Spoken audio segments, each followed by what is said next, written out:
Trying to get a Rolex Submariner from an authorized dealer? That's less of a shopping trip and more of a slow burn relationship. You don't just waltz in and buy one. You court the dealer, drop serious cash on stuff you don't want, and hope they eventually text you back. Welcome back to Opulent Oasis. Today, we're digging into why the Submariner might be the most commitment-heavy stainless steel on the planet. Even if you've already spent a chunk of change with them, you're not guaranteed anything. You still have to pop in, nod politely, and act thrilled to be on a maybe list. Some folks have been on this Rolex roller coaster for 3 years, with zero wrist action. It's like dating someone who says they're not ready for a relationship while still asking you to buy dinner. The buying journey and mistakes made.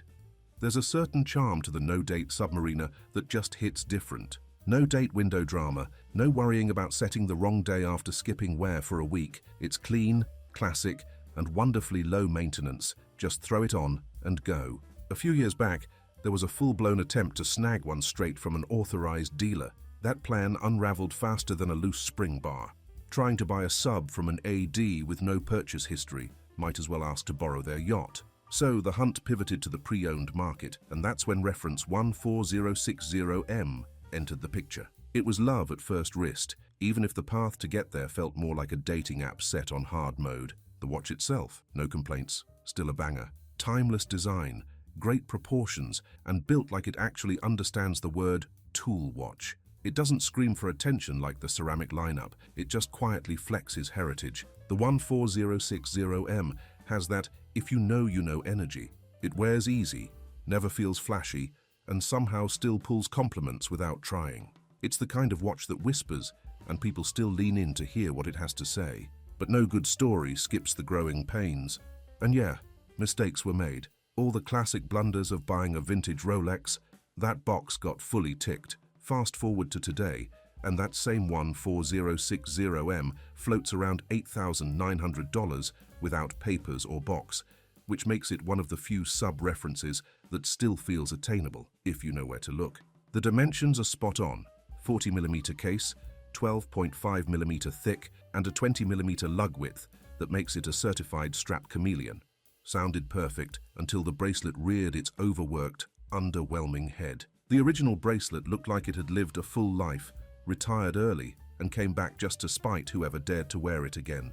The logical next move? Easy. Order a fresh, shiny, brand new Rolex bracelet and bring the whole setup back to glory. That $1,200 order showed up and promptly showed out as a complete mismatch. Turns out, modern bracelets and older subs are not exactly besties. No micro adjustments, no flex when wrists swell in the heat, and getting it to latch properly felt more like cracking a safe. It wasn't just uncomfortable, it was borderline insulting.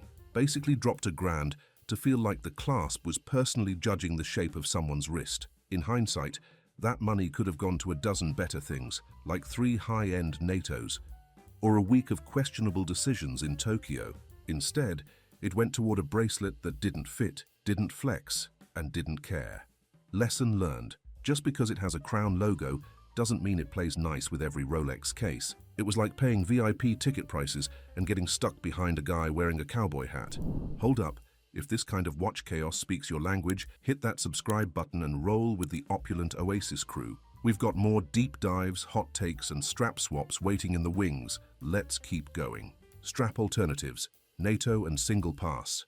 With the bracelet saga firmly behind, the next logical move was trying a NATO strap. Because let's face it, that's the go-to for most owners of this reference. It's affordable, around $75, takes 5 minutes to throw on, and in theory, gives the Submariner a rugged, no-nonsense vibe. But theory and reality don't always get along. The fit? Tight. We're talking, did this shrink in the drawer? Tight. It technically fits between the lugs, but it doesn't go quietly. That watch wasn't designed with nylon in mind, more like it tolerates it out of politeness.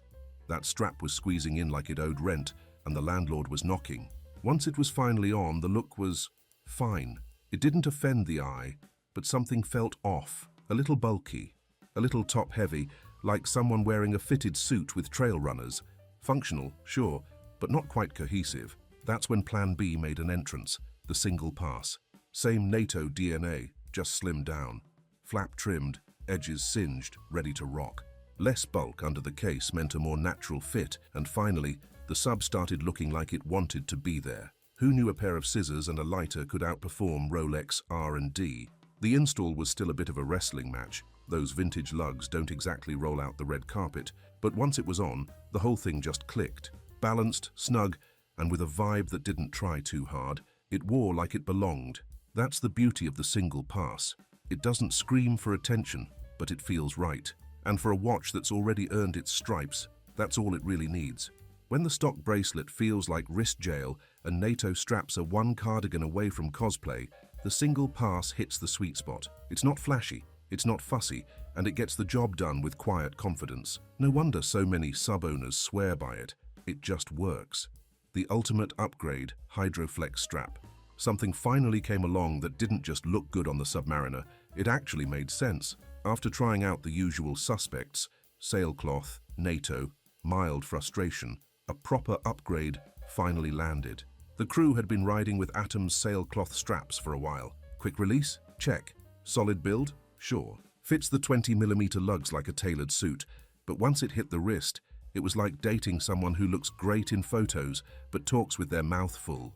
Good on paper, awkward in real life, it's the hinge date of straps. At first glance, the sailcloth setup was fire, sleek, sporty, durable. But that oversized buckle?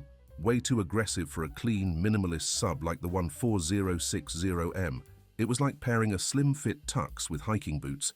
Technically wearable, but why would anyone do that? Nothing says, refined dive watch, like a clasp big enough to anchor a boat. Then Atom Straps rolled out a little surprise, a new Hydroflex strap. All-weather, waterproof, built like a tank. Cool. But the real gem, they offered it with a 20mm to 16mm taper on a deployant clasp. That slimmer taper changed the whole vibe. Less wrist bulk, more elegance. The kind of strap that says, yes, I dive, but only into fresh oysters. A 2mm difference doesn't sound wild until you realize your wrist finally stopped groaning every time you flexed.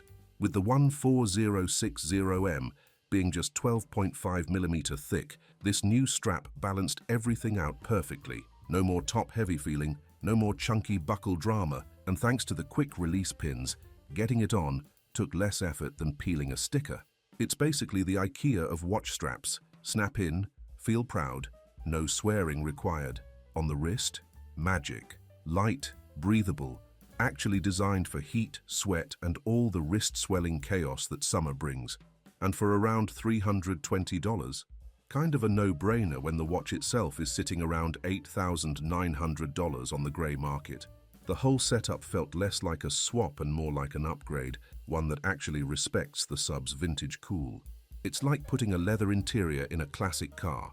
Suddenly, it's not just old, it's iconic. So here's the takeaway. Ditch the bracelet if it's bugging you, skip the NATO if it's feeling too scout camp chic, and just throw on the Hydroflex. It keeps the Submariner looking fresh, sharp, and effortlessly modern. No one's calling this a dad watch, unless your dad's James Bond.